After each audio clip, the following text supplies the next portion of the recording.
Старшыня гомельскага аблвыканкама Иван Крупко провел прием громадян и прамую телефонную линию. Надзея Жылицкая, жыхарка гарадскога поселка Уваровичи Будакашылёўскага района. Жанчына звярнулася на прием, каб выказаць незадаволенасць вынікам рамонту вуліцы Базарнай. По яе словах, проблему подтопления дороги гэта не вырашыла. Решали вопрос своими силами.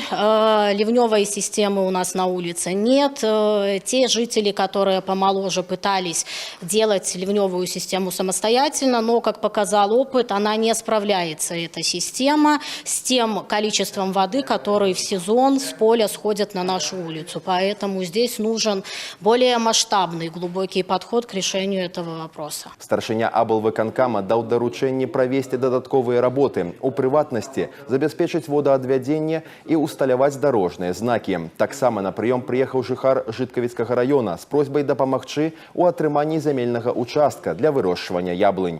Концентрируемся два населенных пункта – Черницы и Сеножовцы. Вот здесь мы должны подобрать участок на 5 гектаров для закладки сада. Мы на 2 года заключаем вам аренду, вы делаете сад, а потом продлевается сад 25-30 лет, насколько вы пожелаете. На прамую телефонную линию звярталіся со скаргай на яму у гомельскім подгорным завулку, за якой по вузкой вуліцы цяжка праязджаць буйнагабарытнаму транспорту. Иван Крупко запэўніў, что ситуацию на месцы вывучаць специалисты и примуць рашэнне по ликвидации дорожного дефекту. Усе звароты на асабістым контроле кіраўніка рэгіёна.